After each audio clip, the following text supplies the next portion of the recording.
Salam sejahtera saya ucapkan kepada semua media yang hadir pada hari ini.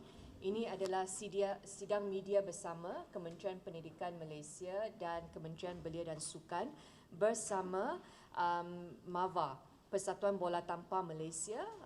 Presiden MAVA hadir bersama kita, Encik Hian Boon Yau di sebelah kiri sana, dan juga Majlis Sukan Negara juga ada dekat sini ya, dan Institut Sukan Negara.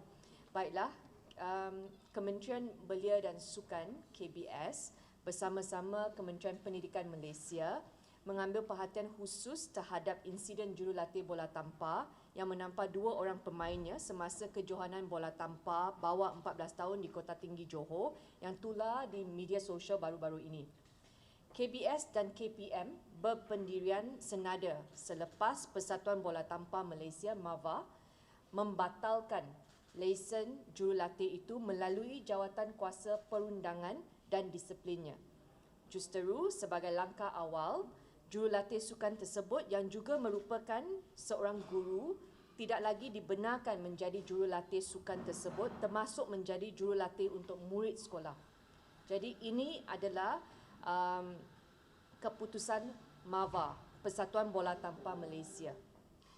Jurulatih itu telah ditarik balik sijil kejurulatihan bola tampar tahap 1 sukan spesifik oleh MAVA, bahkan belum pernah membuat permohonan lesen kejurulatihan skim pelesenan kejurulatihan kebangsaan SLKK sebagai pengiktirafan skim persijilan kejurulatihan kebangsaan SPKK seperti yang dipersetujui bersama antara Akademi Kejurulatihan Kebangsaan AKK, Institut Sukan Negara dengan Persatuan-Persatuan Sukan Kebangsaan.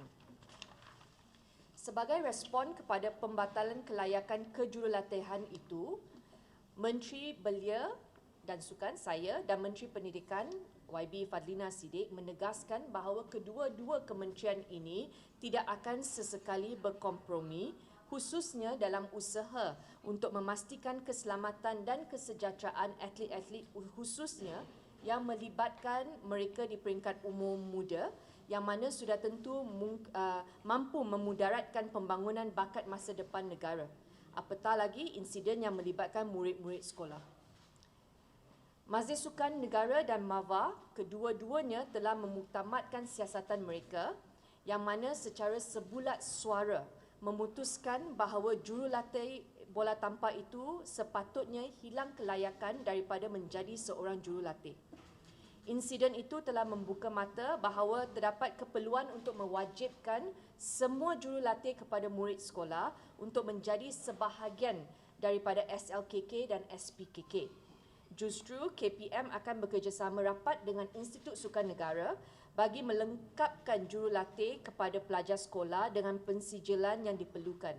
Ini adalah penting untuk menyediakan persekitaran yang sihat dan selamat, saling hormat menghormati serta bebas daripada sebarang bentuk gangguan dan penderaan. KBS sendiri telah mengarahkan Akademi Kejurulatihan Kebangsaan Institut Sukan Negara memastikan pelaksanaan peraturan yang mewajibkan setiap jurulatih memperbaharui lesen kejurulatihan yang diperolehi oleh mereka sebagai pengiktirafan SPKK setiap 2 tahun sekali, diperketatkan lagi bagi memastikan jurulatih sukan negara sentiasa dipantau perkembangan dan keaktifan kerjaya kejurulatihan mereka itu. Penguatkuasaan peraturan tersebut juga membolehkan pihak AKK dan pemegang taruh yang lain untuk mengemas kini data selain turut dapat membantu jurulatih-jurulatih meningkatkan lagi kemahiran mereka melalui upskilling dan reskilling dengan pendekatan kejurulatihan dan teknologi terkini. Jadi dengan itu saya serahkan kepada Menteri Pendidikan untuk usaha selanjutnya oleh KPM. Terima kasih YB Hana. Assalamualaikum warahmatullahi wabarakatuh dan salam sejahtera. Saya sambung sedikit berkaitan dengan apakah pendirian dan tindakan di pihak KPM. Dalam pada itu, siasatan oleh KPM berkaitan insiden tersebut telah pun selesai dijalankan. Siasatan telah dibuat secara menyeluruh melibatkan semua pihak yang berkaitan termasuk jurulatih, murid, rakan sepasukan, guru, pengurus pasukan, saksi kejadian serta ibu bapa pemain yang terlibat. KPM juga telah meneliti secara terperinci hasil laporan siasatan tersebut daripada pelbagai sudut, khususnya yang melibatkan etika serta imej profesion perguruan.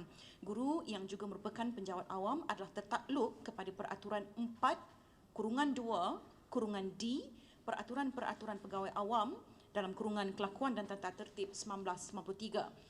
KPM amat prihatin serta cakna akan keselamatan dan kebajikan murid semasa di sekolah mahupun ketika mengikuti aktiviti co-curriculum di luar.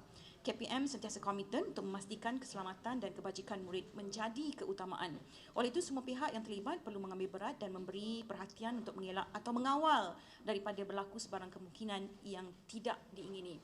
Jadi selaras dengan Peraturan 4-2-D, Peraturan-Peraturan Pegawai Awam dalam kurungan Kelakuan dan Tata Tertib 1993, Jabatan Pendidikan Negeri boleh mengambil tindakan yang sewajarnya terhadap mana-mana individu yang didapati melakukan tindakan tidak wajar, melanggar peraturan atau melakukan perbuatan yang boleh menimbulkan pertikaian oleh masyarakat melalui aspek keselamatan yang diterapkan oleh warga guru terhadap murid. Sekian, terima kasih.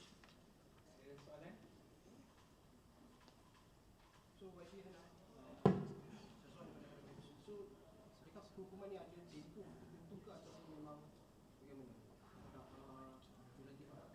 Beliau mempunyai sijil jurulatih, tetapi sijil itu telah ditarik balik oleh Persatuan Bola Tampar Malaysia. Bermaksud beliau tidak akan ada sijil untuk melatih. So adakah tindakan hukuman ni ada di kali pertama dilakukan oleh jurulatih itu, adakah dia boleh dikatakan agak berat untuk jurulatih berkenaan menerima hukuman ni? Ini adalah berdasarkan siasatan bebas yang telah dilakukan oleh dua pihak. Satu adalah oleh MAVA, Persatuan Bola Tampar Malaysia. Satu lagi siasatan adalah oleh Majlis Sukan Negara. Pengarah kita sendiri, Datuk Syapawi, telah pergi untuk membuat siasatan terkini. Dan ini adalah dua laporan siasatan yang telah diberikan kepada kita. Dan hasil perbincangan kita, kita ikut laporan siasatan dan cadangan yang telah diberikan oleh persatuan ini. Okey.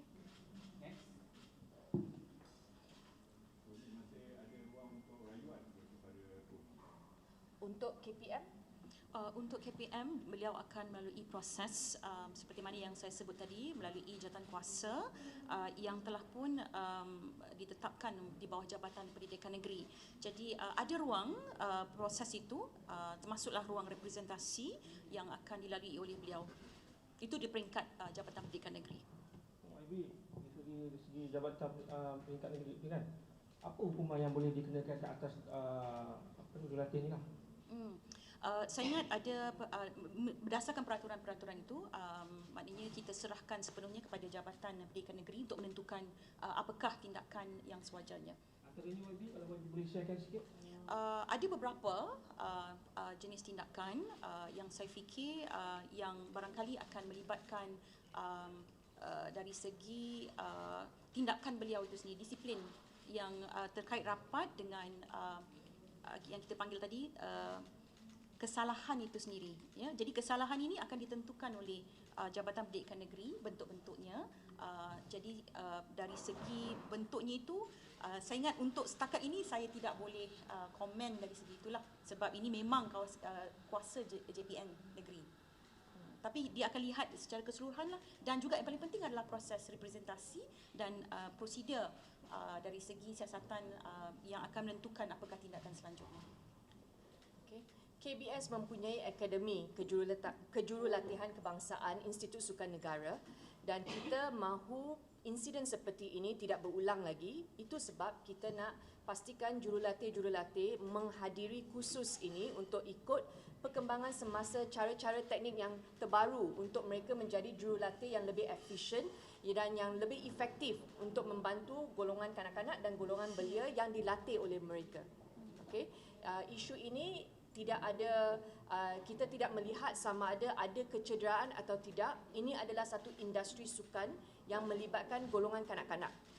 Okey, jadi kita ada profesional yang akan membantu jurulatih-jurulatih yang mahu untuk memperbaiki diri mereka, untuk pastikan cara mereka melatih itu adalah mengikut standard dan standard profesional yang boleh diterima oleh semua pihak. Okay?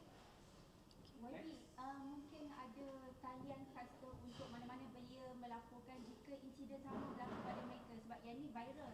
Mungkin ada yang tidak viral dan tidak dilaporkan. Itu sebab insiden ini telah menunjukkan kepada semua pihak bahawa kalau kita ada kes seperti ini, di mana sekarang ini, di mana-mana pun perlawanan, semua orang ada smartphone. Okey, isu seperti ini kita tak boleh sapu bahawa we cannot hide it under the carpet anymore lah. Okey, itu sebab kita nak pastikan kanak-kanak, kawan-kawan, ibu bapa yang tahu harus membawa isu ini kepada perhatian persatuan sukan masing-masing, ataupun kalau ada host organizer of the match, perlawanan semua, mereka harus tahu.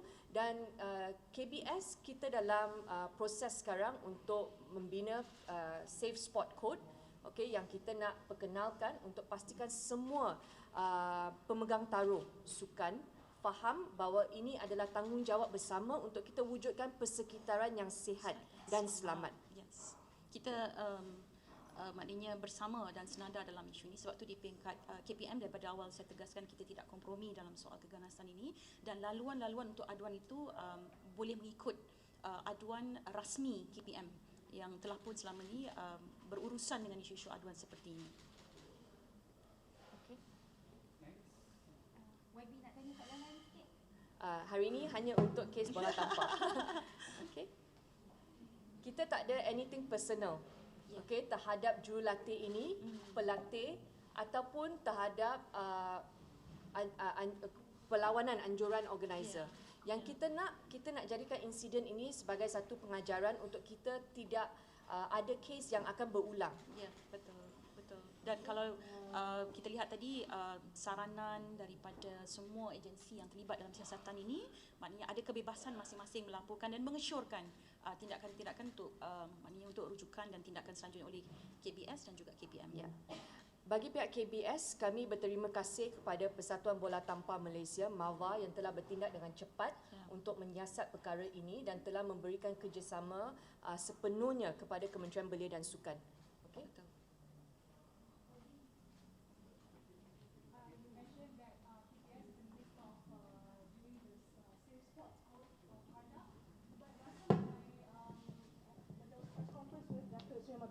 He said that the code of conduct is done. Yeah, it's almost there. Because we are a new leadership, I am looking at it, I'm reviewing it, I just want to tighten it and make sure that it reflects what we want today. Especially with this latest incident, we just want to make sure that it's tight. Yeah, what we are going to introduce. Okay. Boleh ya? Terima kasih semua. Terima kasih semua. Okey, alright. Terima kasih. Would you recommend this case to be in for criminal charges? We have done our siasatan. Okay, this is our statement. The rest is not up to us. It's up to AG, but we have done our part, and we feel that for now, this is sufficient for us. Yes. Okay, thank you. Okey, terima kasih. Statement nanti akan